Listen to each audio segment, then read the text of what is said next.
¿Qué tal, señores? Aquí estamos una vez más en nuestro espacio de salud integral, acompañados de una gran profesional, de Marcela Gallego, con la cual aprendemos cada día un poco más de nosotros y, por supuesto, nos da unas pautas para hacer de nuestra vida una vida mucho más sana y, sobre todo, un modo de vida más integral, que es muy interesante y muy necesario, sobre todo en estos momentos que estamos viviendo. Marcela, muchísimas gracias por acompañarnos. Yo muy feliz de estar aquí y confío en que las personas que nos escuchan disfruten tanto de nosotras como al hacer este programa. Estoy convencida de que sí, porque cada vez tenemos más seguidores, cada vez hay más personas que siguen la página de Marcela, donde se pueden disfrutar de todos esos programas que ya llevamos haciendo unos cuantos, y que en esta última etapa nos estamos centrando en las emociones. Por suerte, cada día somos más conscientes de que nuestras emociones pues pueden influir de una manera muy especial en nuestra salud, en nuestra forma de ver la vida y sobre todo de vivirla cada día.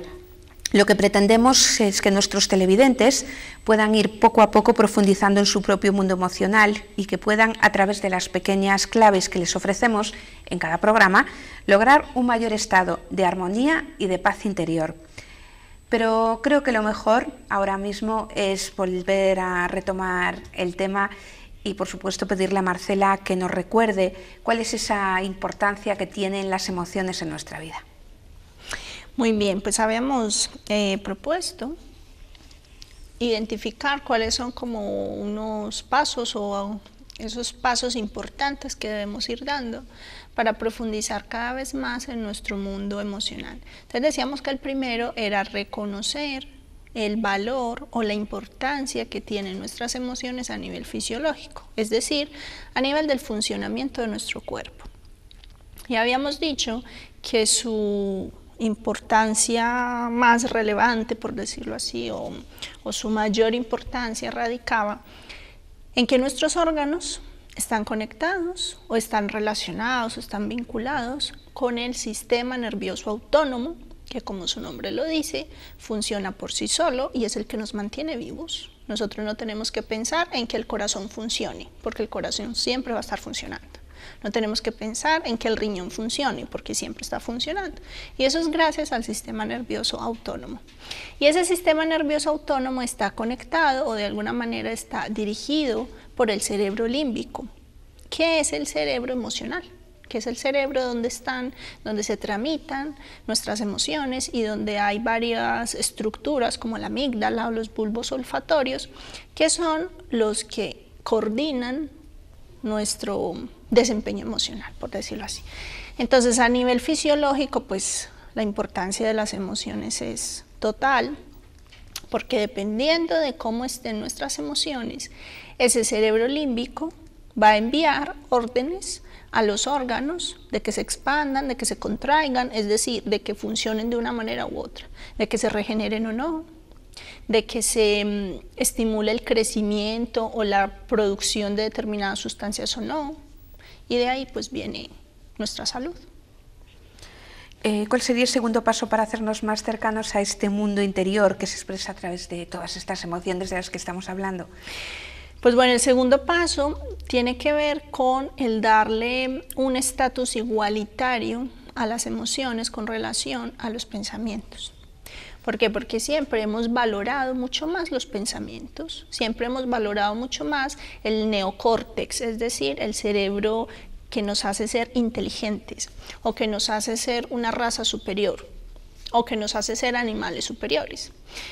Y vemos como la sociedad incluso pues le da una importancia muy grande al pensamiento. La escuela está basada en aprender a pensar, en obtener conocimientos, en aprender a calcular, ¿cierto? De hecho, hasta hace muy poco, la inteligencia estaba fundamentada en que un niño tuviese buenas habilidades en lenguaje, buenas habilidades en matemáticas, buenas habilidades memorísticas. Y ahora sabemos que hay distintas inteligencias, entonces que hay inteligencia visoespacial o espaciotemporal, que tiene que ver con la capacidad de moverme en espacios, de la capacidad de ubicarme, o tenemos inteligencias que tienen que ver con la música, con el cuerpo, con la expresión artística, que ese niño no tiene por qué tener una excelente memoria para conceptos, pero puede ser un genio a nivel del arte, ¿cierto?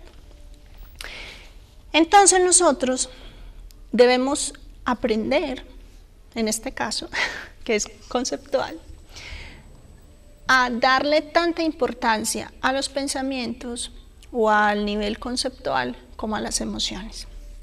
De hecho, si en la escuela invirtiéramos tanto tiempo en enseñar habilidades emocionales, en enseñar habilidades en el manejo de nuestras interacciones, de tener una formación en nuestra inteligencia emocional, pues tendríamos hombres diferentes, seríamos hombres y mujeres diferentes.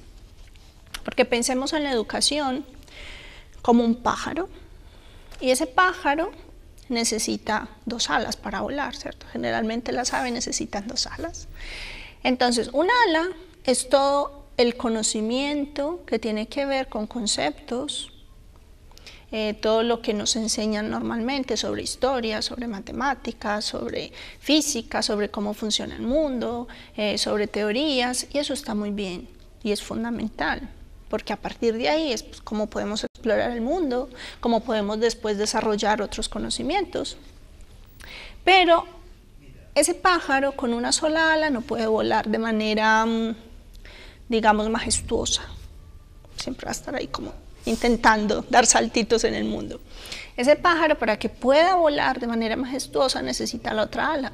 Y la otra ala tiene que ver con el conocimiento interno, con las emociones, con el reconocerse a sí mismo como valioso, con el saber cómo comportarse en determinados espacios, con el saber cómo resolver problemas. En definitiva, con el ser buena persona, pero no buena persona desde lo calificativo, o sea, desde el juicio. Es bueno porque hace lo que esperamos que haga. Sí. Que sea bueno en el sentido de que practique valores, de que sea bondadoso, de que sea solidario, de que sea compasivo. Y eso se enseña desde el vientre. Porque el nivel de estrés y de ansiedad de una madre en gestación va a determinar el estado emocional del bebé, y eso está más que comprobado, o sea, no me lo estoy inventando yo. Las madres que tienen niveles de ansiedad muy altos suelen tener niños más nerviosos que las madres que están tranquilas. Entonces, cuando en la escuela nos damos cuenta, y digo la escuela, pero es también en la casa, porque es que en el hogar a los niños también les pueden enseñar a reconocer sus emociones. Muchos niños no conocen la diferencia entre estar triste, estar enfadado, estar preocupado, estar ansioso. O sea, hay niños que los vemos aparentemente enfadados por lo que tienen es tristeza, o están angustiados porque ven un problema entre sus padres. Y decimos, ay, es que es rebelde, es que Pero es que no saben manifestar, ¿no? Esa sensación que tienen en ese momento y que a lo mejor pues terminan haciendo algo que nos resulta un poco extraño, ¿no? Claro, y no lo saben manifestar porque no lo saben reconocer. O sea, yo para poder decir que tengo, primero tengo que saber que tengo. Entonces los niños muchas veces pues no tienen esa retroalimentación, pero porque los padres tampoco lo saben hacer. Los vínculos en la infancia son muy, muy importantes, y yo lo veo mucho en consulta, porque claro, en general pues Carballiño y en general pues como España y bueno, y todos los países tienen en mayor o menor medida, han tenido periodos de migración, y esa ruptura de los vínculos, de los niños que se quedaron aquí con los abuelos y que después venían los padres y se los llevaban a otro país con otra lengua, donde a veces quedaban a cargo de otros que los cuidaran, donde se iban a vivir con unos desconocidos porque sus padres eran unos desconocidos, aunque los vieran cada año, cada 2 años. Eso ha generado un impacto muy fuerte en las personas. En la medida en que los niños son más estables y tienen ambientes más estables, emocionalmente hablando, son personas más estables. Entonces, claro, no en vano pues tenemos los problemas que tenemos ahora o las dificultades que vemos en las personas ahora. Entonces, Todo esto para decir que en la medida en que nosotros reconozcamos la importancia que tienen las emociones en nuestra vida, vamos a tener vidas mucho más equilibradas y más armónicas. No se trata de darle rienda suelta a la emoción. Es decir, bueno, entonces ahora como no es malo enfadarse, me voy a enfadar con todo Dios y que se tengan. No, porque entonces el mundo sería un poco caótico, ¿cierto? De lo que se trata es de nosotros darnos cuenta de lo que está pasando, reconocer lo que está pasando y hacer los ajustes que tengamos que hacer nosotros. Porque es que yo puedo gestionar todo mi mundo emocional sin tener que implicarte a ti. Sentir la emoción, reconocer la emoción, no implica necesariamente ir y expresársela a otro. Pero yo sí tengo que tener claro qué está pasando conmigo. También puede influir que muchas veces no se le da el valor que se le tendría que dar a las emociones y que incluso estaba mal visto, ahora empieza a verse de otra manera, pero estaba mal visto manifestar lo que estás sintiendo en determinados momentos, ¿no? Eso también no ayuda a la hora de utilizar esta inteligencia emocional. Estoy pensando, por ejemplo, en que las frases típicas, estas de no puedes llorar, no puedes comportarte de determinada manera delante de ciertas personas, tienes que procurar contener tus emociones. O lo típico de los niños, que les regalan algo. ¿Te gusta? No. Y el pellizco. El niño está diciendo la verdad, no le gusta. Claro. Si no quiere recibir ese tipo de respuesta, no haga esa pregunta. Aparte, los niños son espontáneos, ¿no? Van a reaccionar claro, tal y como están sintiendo en esos momentos. Además que mira, cuando damos un regalo a un niño, o sea, hay niños que están entrenados en mentir respecto a los regalos. Entonces les dicen, siempre tienes que decir que te encanta, que era lo, mejor dicho, que lo había soñado todo el año, etcétera, etcétera. Entonces, claro, a la primera vez te creen, pero a la segunda y la tercera que dices lo mismo y ante cada regalo dices lo mismo, pues ya nadie te cree. Entonces, ¿qué sentido tiene eso? O sea, ¿qué se valora de un regalo? La intención. La intención. Pero si un regalo no te gusta, no te gusta. Ahora, ya es tuyo y tú con tu regalo haces lo que quieras. Por lo menos eso es lo que yo pienso. O sea, tú me puedes regalar algo. Yo valoro el detalle que tú tienes conmigo al querer darme algo que me haga sentir bien, que me guste. Eso yo lo valoro. Ahora, si es algo que a mí no me gusta o que no tiene que ver conmigo, yo acepto, valoro y agradezco tu intención, pero yo ya después con lo que me regalan, veré qué hago. Pero hay personas que van, ay, ahora va a venir fulanito, tengo que poner el jarrón que me regaló porque no sé qué, no sé cuánto. O va a venir no sé cuánto, tengo que poner la cortina porque no sé cuánto. Entonces vives en estrés, porque tienes que estar pensando quién va a venir, qué voy a hacer, a dónde voy a ir, entonces me tengo que ponerlo, qué tal me regaló, porque si no, ¿qué va a pensar? Y vivimos en función de lo que el otro va a pensar. Entonces es un estado de alerta permanente, porque tengo que estar valorando y evaluando posibilidades de riesgo de que alguien me pille que no me gustó lo que me regaló. Y como eso, muchas cosas. Entonces, a ver, tampoco es que vamos a hacer unos bordes y por ahí diciéndole a todo el mundo, tú, lo que me regalas nada me gusta. Pero bueno, todo con medida, ¿no? Claro, claro. Y sobre todo no intentar incidir en que los niños pues coarten en realidad sus sentimientos o lo que en ese momento pues estén propensos a decir. Además que ellos aprenden de nuestra incoherencia. Justo. Entonces, claro, tú ves, ¿cómo estás? Ay, muy bien, no sé cuánto, no sé qué. Pero después, a los 5 minutos, él te ve que estás mal, que estás gritando, que dices, este mundo está ti, lo peor, la. Entonces dice, eso es estar bien. ¿O qué pasa? No somos conscientes de que los niños son unas esponjas enormes que están captando todas las vibraciones que tienen alrededor, que están aprendiendo y que nos están observando a cada instante y que son muy conscientes de todo lo que sucede. Claro, y no solo los niños, nosotros, o sea, cuando nosotros somos muy incoherentes, pues las personas que hay a nuestro alrededor, también a las personas que tenemos alrededor también las confundimos. Entonces, por eso, quienes están a nuestro lado no van a saber realmente qué pasa con nosotros, cómo pueden reaccionar, si de verdad estamos bien o no, y si necesitamos apoyo o no. Y nos preguntan cómo estamos, bien, pero si será que está bien. Entonces, claro, creamos una confusión y de nuevo estamos creando situaciones de estrés. Y lo típico, mujer, no pasa nada, no importa, no llores, ¿qué va? O sea, siempre estamos menospreciando la emoción y siempre estamos menospreciando la expresión de la emoción. Y ocultándola, ¿no? Claro. Invitando a ocultar esa emoción. A no darle relevancia, eso no es significativo, eso no es importante, ya pasará, ya vendrá otra oportunidad, y si no viene otra oportunidad, y si era la única oportunidad en la vida, y se la perdió, pues llórela, no pasa nada, nadie se murió por llorar, porque es que le tenemos temor a las emociones que clasificamos como negativas, que lo decíamos en el programa anterior. Porque como nuestro cerebro está entrenado para estar buscando el peligro, entonces intentamos como escapar del peligro. Pero las emociones negativas, también los habíamos dicho, o las que clasificamos como negativas, bueno, y las otras, porque todas nos traen información.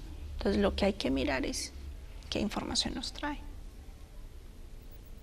Y analizar esa información y sobre todo dejarnos llevar. Claro, ¿no? Pero más que analizarla es sentirla. Sentirlo. Porque si no, volvemos a lo que decíamos en el programa anterior, que siempre las intelectualizamos, las racionalizamos, buscamos el porqué, y el porqué siempre vamos a tener razones para no estar bien, para tener miedo, para tener ira, siempre. Pues es que nos vestimos de una manera, salimos y bueno, yo no sé, me puse tal cosa porque creía que había sol y salí y hay lluvia. No pasa nada. Claro, pero es normal tener una reacción ante esa situación, porque es distinto a lo que yo esperaba. Sí. Es decir, ay no, pero si yo me vestí así y tal, bueno, me voy a mojar los pies porque en lugar de ponerme botas me puse tal cosa. Pero ya, es decir, bueno, o sea, ¿qué pasa conmigo? Y ya. Porque si no lo proceso, se queda ahí en stand-by y a la primera que alguien se me cruce en el coche, exploto. Y el problema no fue el que se cruzó o la señora que pasó muy despacio por el paso de cebra, sino que es lo que yo llevo dentro que no he podido procesar, que no le he dado el espacio para contarme algo sobre mi estado interior. Y también lo comentábamos en el anterior programa, que muchas veces nos limitamos a comernos esas sensaciones, esas emociones, y a la larga pueden pasar meses, pueden pasar años, y lo que era algo chiquitín se convierte en algo muy grande y termina por desestabilizarnos de una forma o de otra, ¿no? Claro, porque es como si fuese una pequeña chispa de fuego que sin querer vas alimentando cada pequeña discusión, cada pequeño altercado, cada situación que no se presenta como tú quieres, pues le agrega un poco de leña y al final se te incendia la casa y ahí están las consecuencias. Por eso es importante en el momento en que sintamos la necesidad de discutir con alguna persona, a lo mejor en concreto, con la que tienes algún punto de discrepancia, creo que es más sano discutir en ese momento que dejar que todo se convierta en esa bola de la que estábamos hablando hace un rato, ¿no? Claro, pero entonces, más que efectivo, por ejemplo, cuando tenemos ira, cuando una conducta de alguien nos genera ira. ¿Qué es la ira? La ira, siempre hemos dicho que las emociones tienen un aspecto de luz y un aspecto de oscuridad. Entonces, el aspecto de oscuridad de la ira es la violencia. Cuando yo tengo mucha ira y no la gestiono de manera correcta, termino siendo violenta, termino agrediendo a otro, físicamente, verbalmente o mentalmente, me invento todas las posibilidades para acabar con esa persona. Eso es una forma de agresión. Eso es violencia. Y el aspecto de luz de la ira tiene que ver con la autoafirmación. Que si tú haces algo en lo que yo me siento irrespetada, si tú haces algo, por ejemplo, vivimos juntas, compartimos un piso, y tú día sí, día también te pones mi ropa, sin yo autorizarte, por decir cualquier cosa. Es normal que yo me enfade contigo. Y no solo normal, es sano. porque lo contrario es una sumisión total y es permitir el maltrato y es permitir el abuso. Entonces yo tengo que, o sea, reconocer la ira que tengo cada que veo que mi ropa está sucia o está tirada por ahí y que la estás usando como sea. Y yo tengo que hacer algo con eso. Entonces yo muy seguramente me voy a enfadar y te voy a ir a decir lo que te tenga que decir. Pero no te voy a ir a decir que no te pongas mi ropa, pues gritándote, diciéndote que eres lo peor del mundo, que te tenías que morir, que bla, bla, bla, bla. Porque no es eso. Lo que yo te estoy pidiendo es que no te metas en mi espacio, que no cojas mis cosas y que no tal. Y si no lo haces, pues yo ya tendré que ver si pues voy a seguir viviendo contigo. Porque yo no puedo vivir con una persona que me respeta una y otra vez, a pesar de que yo le pido que no lo haga. Porque una cosa es que me irrespeten y yo me quede callada. Si yo me quedo callada, si yo no hago nada, le estoy diciendo al otro que estoy de acuerdo, entonces el otro lo sigue haciendo. Pero si yo le digo que no, que por favor no, que los límites son estos, que las condiciones de convivencia son estas, y aún así tú lo haces, pues ya yo tendré que tomar decisiones. En esa medida es que las emociones son saludables y necesarias, porque es que a mí la ira me permite defenderme, me permite darme cuenta de que alguien me está poniendo en peligro, y está poniendo en peligro mi espacio, mi supervivencia, mis cosas. Porque como puede ser una invasión física, cogiéndome la ropa, puede ser una invasión emocional. Que yo no puedo hacer nada porque tú estés encima. ¿Y qué haces? ¿Y dónde estás? ¿Y por qué? ¿Y con quién? Bueno, si yo tengo 7, 8 años, es normal que eso pase si eres mi mamá. Pero si tengo 35, a ver, ¿qué pasa en esa relación? ¿Qué pasa si yo tengo 35 años, vivo con mis papás y encima me tratan como un niño de 5? Ahí hay un problema de ambos lados, ¿cierto? O sea, yo no estoy generando un espacio de libertad y de autonomía y los otros tampoco me lo están favoreciendo. Entonces, en esa medida es que las emociones son necesarias y es necesario aprender a gestionarlas, a utilizarlas y a responder en consecuencia cuando se presenten, porque para eso están, para eso no las dio la naturaleza. Para utilizarlas en su medida y cuando tenemos que hacerlo.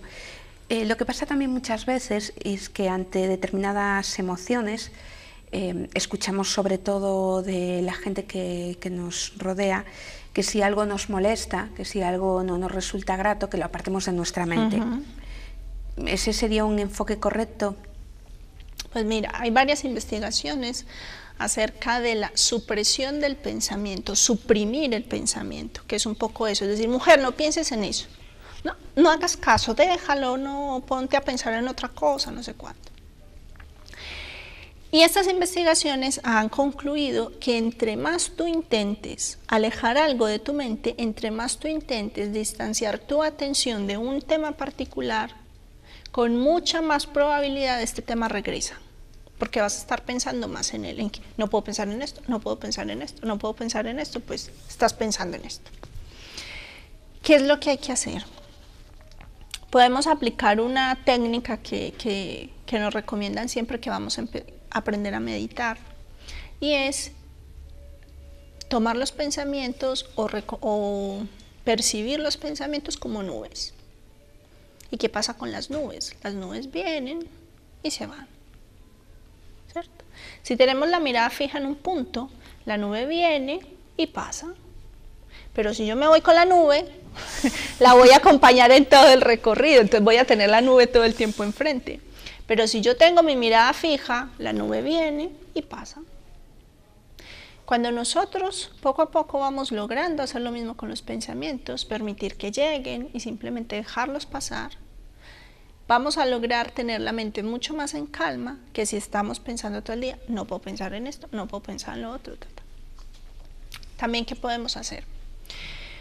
Podemos sumergirnos en la emoción o sumergirnos en esa imagen que nos llega, porque bueno, las emociones muchas veces aparecen como imágenes y en ocasiones aparecen como imágenes a futuro de cómo yo cuando tenemos ansiedad, lo que estamos haciendo es adelantarnos en el tiempo. Y sufriendo. Claro, por anticipado.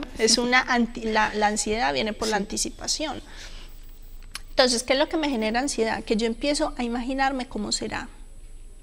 Mañana tengo un examen. No, seguro me quedo en blanco en el examen. No, seguro se me va a olvidar la mitad de la información. No, seguro el profesor se me para al lado y me bloqueo. Entonces, claro, empiezo a vivir la situación y empiezo a tener la respuesta emocional como si estuviese en esa situación. ¿Por qué? Porque para el cerebro no hay diferencia entre la realidad y la fantasía. Y eso está más que comprobado. Por eso es que las técnicas de visualización y de meditación son efectivas. Porque la gente a veces dice, bueno, pero es que yo estoy imaginando ahí no sé qué, que estoy relajado. Sí, pero una cosa es estar relajado y otra cosa es imaginarse estar relajado. Pero para el cerebro no hay tanta diferencia, porque ya lo habíamos explicado en otro programa. Las zonas del cerebro que se activan ante una acción son similares a las zonas del cerebro que se activan ante la imaginación de estar realizando esa misma acción. O sea que para el cerebro activa la misma zona. Es decir, esto es igual. Imaginarme que hago este movimiento es lo mismo que hacerlo para el cerebro. Entonces, uno de los ejercicios que podemos hacer es sumergirnos en la emoción.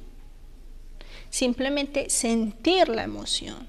Tengo ansiedad porque me estoy imaginando que voy a tener un examen mañana y todo lo que habíamos dicho. Entonces yo me sumerjo en la ansiedad. No es decir, no tengo ansiedad, no puedo tener ansiedad. Porque ¿qué está pasando? Tengo ansiedad. O sea, me estoy centrando es en esa sensación, pero me estoy centrando de manera negativa porque la estoy rechazando. Entonces estoy intentando suprimirla y al suprimirla, ¿qué hago? Fortalecerla.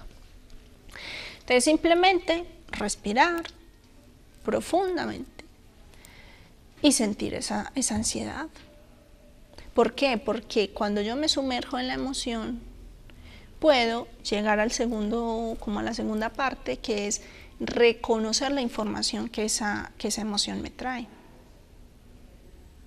Que eso es lo que tenemos que aprender.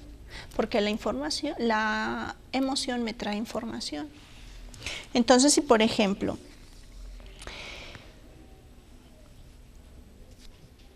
tuve una discusión con alguien y todo lo que estoy pensando es, si pudiera hacerle no sé qué, no sé cuánto, se lo haría. Ojalá le pase esto y lo otro. Es que claro, siempre me hace lo mismo, entonces la próxima vez yo si pudiera, en lugar de quedarse dando vueltas sobre esos pensamientos, es decir, bueno, todo esto que yo estoy sintiendo, ¿qué es? ¿Qué será? ¿Enfado? ¿Ira? ¿Cierto? Entonces la ira, bueno, sí, tengo ira, tengo mucha ira con tal persona. Y reconocerlo, y es que eso no es malo, ni es pecado, ni me voy a morir, no pasa nada. Tengo mucha ira, entonces seguir sintiendo esa ira, y esa ira que te va a permitir decir, claro, ¿cómo no voy a tener ira si cada que esta persona tiene la oportunidad me hace tal cosa? O si cada que esta persona tiene la oportunidad me deja en ridículo, o si cada que esta persona tiene la oportunidad me humilla con tal o cual cosa. Entonces ahí estoy reconociendo la situación problemática. No me estoy quedando en, es que lo quiero matar, es que le quiero hacer esto, es que le quiero hacer lo otro. Porque eso no te sirve a ti ni le sirve al otro. O sea, lo que hace es envenenarte. Completamente. ¿Y cómo van a ser tus pensamientos? Negativos. Perversos. Absolutamente. Claro. Entonces, toda esa parte de bondad que hay en ti, pues se va a ver aplastada por esa otra parte, que no es mala, pero que lo que te está mostrando es algo que tú tienes que trabajar. Entonces tú observa, ¿es solo esa persona? O sea, ¿el conflicto es solo con esa persona? ¿O resulta que yo percibo que todo el mundo hace lo que quiere conmigo y que nadie me respeta? Si eso pasa, es porque el problema es, bueno, siempre el problema es de uno. ¿Por qué? Porque es que yo lo permito. Si el otro me agrede, si el otro me maltrata, yo lo estoy permitiendo. Mira, ni siquiera en los casos más extremos, de decir, bueno, es que, claro, es que es el marido y ella tiene que vivir con él, se lo tiene que aguantar, que es lo que pasa muchas veces en los casos de maltrato, que las mujeres se aguantan porque creen que se tienen que aguantar y que no hay alternativa, o incluso a veces creen que eso es el amor. No, es que él es muy bueno, solo es muy bueno, es muy querido, es muy amable, es muy cada 15 días me pega una que me deja con moretones de pie, pero es muy bueno. Y también ahí ya influye otros factores, ¿no? Sobre todo si hablamos de personas maltratadas, en muchos casos creen que son ellas las culpables, claro, que se merecen ese castigo que están recibiendo cuando no es así. Claro, pero tiene que ver también con un total analfabetismo emocional, porque es que para empezar no reconocen lo que sienten, no reconocen lo que pasa dentro de ellas, creen que todo está en función del otro. Entonces, si el otro hace esto es porque debe estar bien, si el otro hace eso, debe ser que yo hice algo mal, pero aquí ya y por eso me lo merezco. Hablamos de una dependencia emocional muy fuerte y de relaciones muy tóxicas, ¿no? Muy peligrosas. Pero a veces, sin llegar a ese extremo tan grave, por decirlo de alguna manera, generamos ese tipo de vínculos con las personas. Y no nos damos cuenta que muchas veces el enfado permanente que tenemos tiene que ver con el hecho de que no ponemos límites en nuestra vida y sobre todo que no nos ponemos límites a nosotros mismos. Porque todo lo que tiene que ver con el otro, o sea, todo lo que yo veo en el otro que me molesta o todo lo que creo que el otro me hace, la primera tarea o el primer mensaje es revisarlo en mí. Porque si yo no le pongo límite a nadie, o sea, si todo el mundo me invade mi espacio, ¿será que yo respeto mis propios espacios? ¿Será que yo establezco mis propios límites? ¿Será que yo respeto mis propios límites o permito cualquier cosa? Ya eso es ir mucho más profundo. Pero por ahora, lo importante es que aprendamos que cada emoción nos trae información y que es importante aprender a hacerlo. ¿Y qué ejercicios podemos realizar para poder canalizar esas emociones que sentimos en determinados momentos y sobre todo aprovechar la parte buena de ellas, ¿no? La parte de luz, sí. La parte bien aspectada de la emoción. Pues mira, podemos hacer algo como una meditación emocional. Probablemente en el momento más intenso de la emoción, pues no se nos hace muy fácil por falta de entrenamiento, por lo que sea. Pero una vez pase como el foco de la situación, lo más fuerte, podemos retirarnos un poco. Podemos poner una música lenta, muy lenta, para que nos permita calmarnos, porque vamos a estar disparados, vamos a tener todo en los niveles más altos. Y lo que podemos hacer es simplemente llevar el contacto con la respiración, o sea, tomar contacto con la respiración, hacer respiración abdominal y sentir la emoción que estamos teniendo. O sea, no importa la que sea, si es tristeza, pues sienta la tristeza. Si es el miedo, pues sumérjase en el miedo, o sea, permita que el miedo lo invada, no le va a pasar nada. O sea, va a ser unos momentos, porque es que a veces tenemos tanto temor de la emoción, lo que decíamos, que la negamos y decimos, no, yo mejor ante esto voy, me tomo unas copas, me fumo alguna cosa, me tomo una pastillita, el tranquimacín, no sé cuánto, y ya, pero no. Porque entonces lo que estamos haciendo es tapar. Pero en algún momento todo eso que está ahí va a tener que salir. Y esa es la presión que muchas personas sienten. Y esa es la tensión permanente que muchas personas sienten. Y ese es el estrés que muchas personas sienten, que está todo eso ahí tapado. Pero está como un volcán. Y en algún momento va a salir. A veces hace pocos estragos, otras veces hace muchos estragos, pero sale. Entonces, pone la música suave, se sumerge en la emoción. ¿Cómo? Simplemente eso, ¿qué estoy sintiendo? ¿Qué estoy sintiendo? Pregúntese, ¿qué estoy sintiendo tristeza, con los ojos cerrados. Sí, estoy triste. ¿Y qué me hace sentir esta tristeza? O sea, es hacerse preguntas. Y lo primero que surja, responderla mentalmente. Seguir respondiéndola. De esa manera encontramos la información. No hay respuestas buenas ni malas, no hay que encontrar una respuesta en particular. Simplemente hacerse preguntas acerca de los pensamientos y de los sentimientos que van viniendo. Sí, esta tristeza que tengo, ¿para qué es esta tristeza?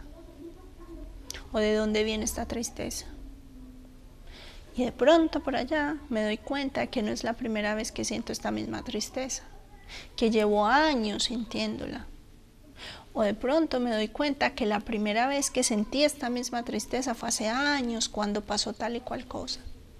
Entonces significa que esa situación del pasado todavía está ahí pendiente y que hay que trabajarla. Entonces es un ejercicio muy simple.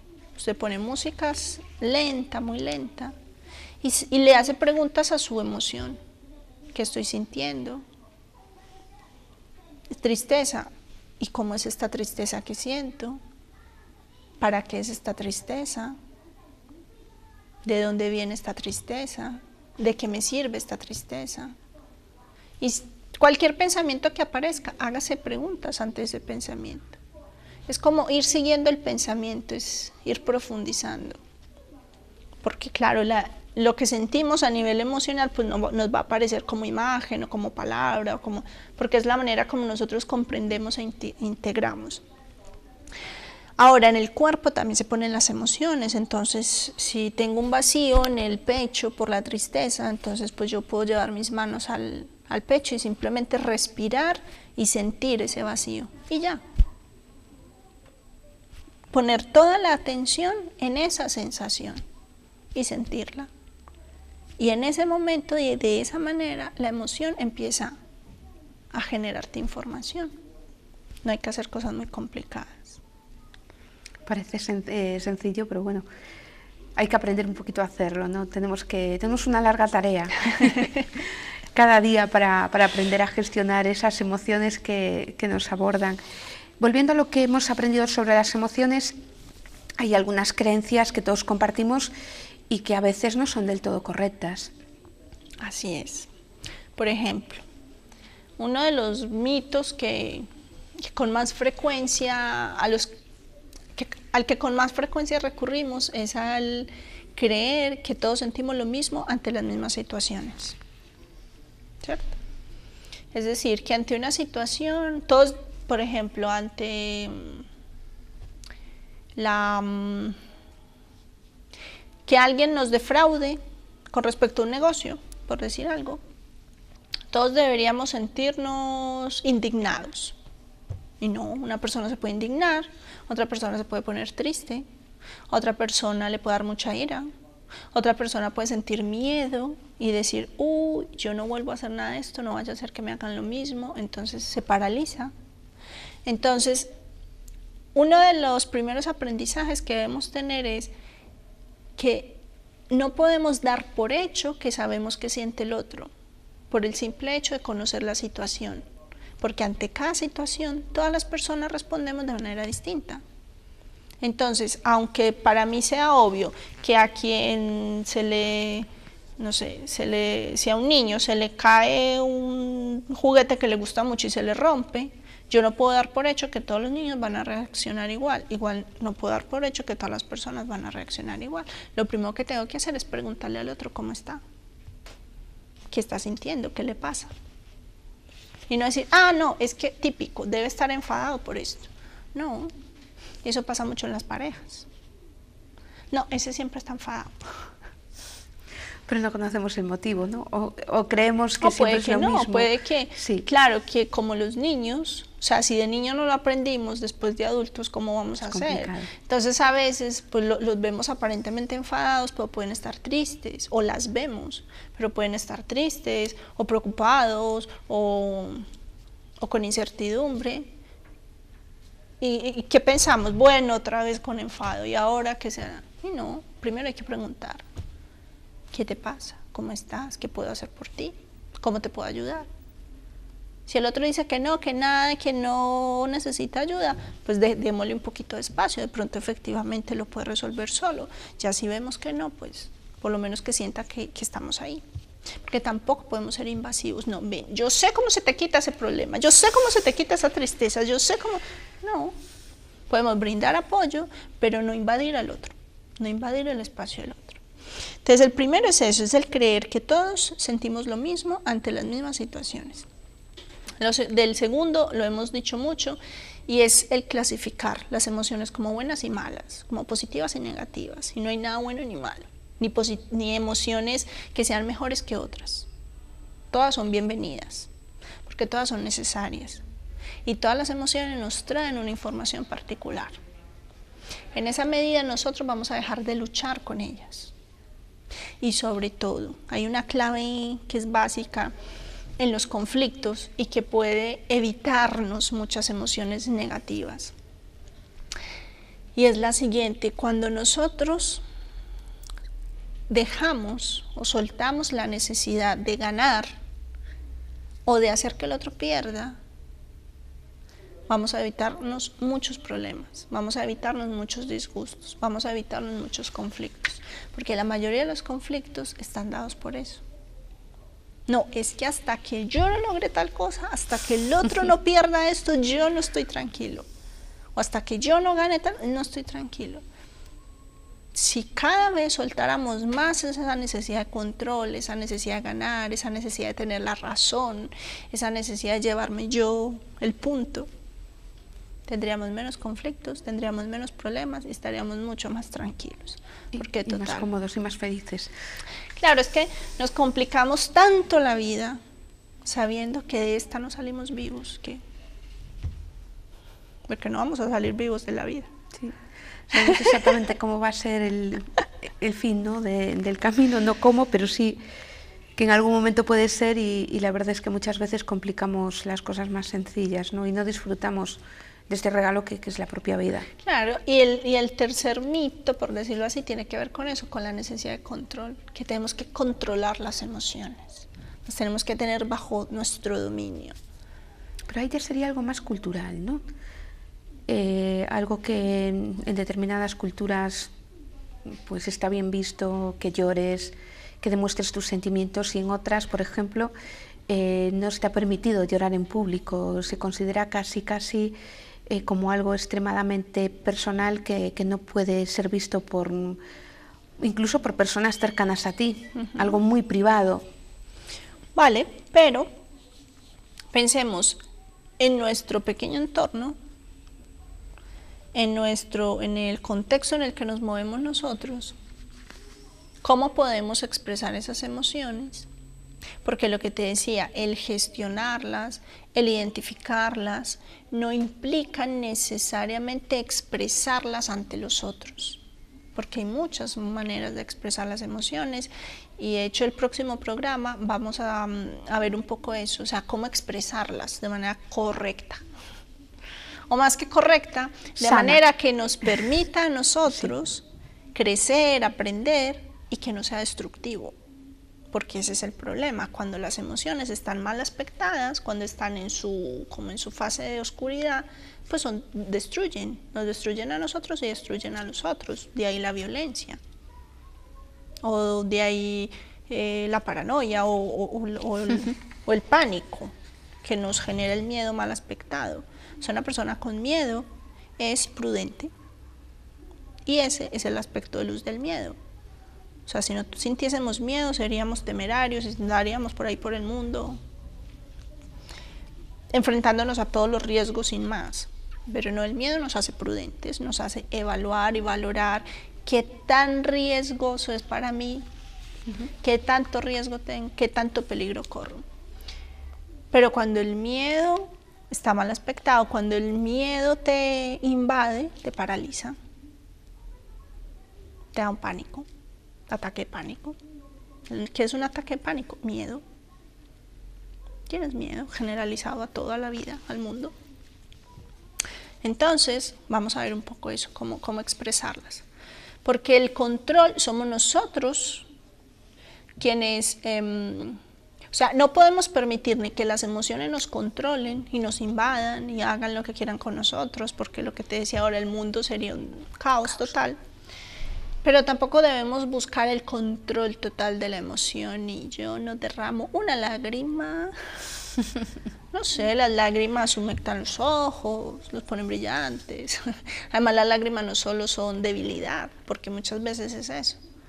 llanto es una nena llorona, porque además entonces dicen, las que lloran son las mujeres, las débiles, ¿no? Entonces un hombre no se permite una lágrima, a no ser que... Y esos son aprendizajes que nos hacen mucho daño, muchísimo daño, porque a veces nosotros necesitamos ver que el otro sí tiene emociones y que las expresa, pero llega un momento en que la persona ya no es capaz, o sea, no, aunque quiera, no es capaz.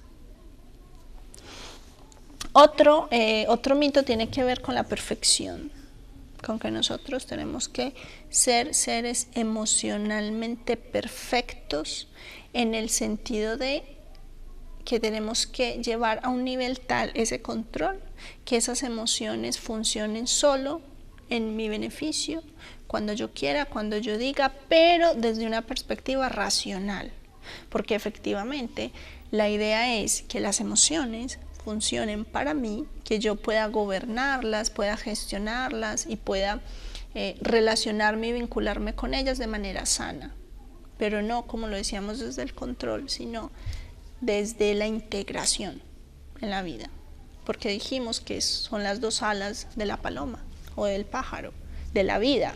Lo poníamos el ejemplo con la educación, pero es de la vida, porque ¿qué vemos? ¿Qué es lo que vemos con las personas que son muy a nivel conceptual muy brillantes, que tienen muchos conocimientos, pero que tienen cero de emoción? ¿Qué puede salir de ahí? Muchas situaciones peligrosas, puede salir, hay mucha represión, hay mucho dolor. Exactamente. Porque en el momento en que no puedes manifestar esas emociones, que las reprimes, que te centralizas en algo en concreto. Entonces esas personas tan brillantes, que han tenido una nula formación emocional, pueden utilizar todo ese conocimiento para causar daño, para causar dolor. ¿Y qué es lo que generalmente pasa? ¿Por qué? Porque ellos mismos tienen un montón de emociones, o sea, un mundo interior tan caótico, tan desconocido sobre todo, que ellos pues han de sentir una cantidad de cosas que no saben qué hacer con eso y creen que la culpa es del mundo. Entonces utilizan todo su poder, todo su conocimiento, toda su lucidez para resolver lo que ellos creen que va a resolver su tensión emocional, y no. Pero es eso, porque es que la formación, la educación o el desarrollo del músculo intelectual tiene que ir de la mano con el desarrollo del músculo emocional. Porque si no, imagínate un deportista con un lado del cuerpo súper desarrollado y el otro lado del cuerpo atrofiado. Pues así somos. Emocionalmente somos así. Tenemos un lado del cuerpo súper desarrollado, un lado de nuestra vida súper desarrollado, que es todo lo intelectual, pero el otro está atrofiado. Y así vamos por el mundo. Haciendo daño, ¿no? Muchas veces. Y el último tiene que ver con esa creencia de que la expresión emocional, de que la capacidad de sentir nuestras emociones, de que la capacidad de sensibilizarnos o de conectarnos con ese mundo emocional es una debilidad. Puede llegar a ser una enfermedad, es inestabilidad. Eso es una creencia que hay. Decir, ay no, esta siempre está, que siente esto, que siente lo otro, que esto le dolió, a esto no le gustó. No, esa es una inestable, esa es una ansiosa, esa es una llorona, esa es una no sé cuánto. O ese, porque no tiene que ser mujer, hombre o mujer. Entonces, esa es una creencia que nos hace mucho daño.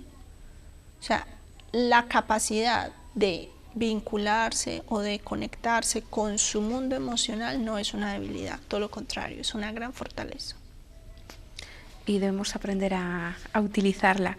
Ahora es tarea de cada uno, en cada casa, empezar a reconocer cuáles son estas creencias, son deberes que tenemos cada día. Y sobre todo dar forma a la manera de relacionarnos no solo con el mundo, sino también con nosotros mismos y tomar esa decisión de cambiar. Así es. Pues Marcela, la semana que viene, bueno, en el próximo programa volveremos a abordar todo lo relacionado con el tema de las emociones, vamos a seguir profundizando en este tema y sobre todo vamos aprendiendo cada día un poco más, que es muy necesario para afrontar todo lo que sucede a nuestro alrededor y sobre todo nuestro día a día. Sí, sobre todo vamos a aprender cómo expresarlas. Importante. A ver muy cómo importante. nos va. Pues contigo de guía no vamos a tener ningún problema porque nos llevas por buen camino y sobre todo nos enseñas en cada programa a aprender a valorar todo lo que tenemos en nuestro interior y sobre todo a saber gestionar ese gran poder que todos poseemos y que muchas veces no somos conscientes de ellos. Así es. Pues hasta el próximo programa y muchas gracias por acompañarnos. Con mucho gusto.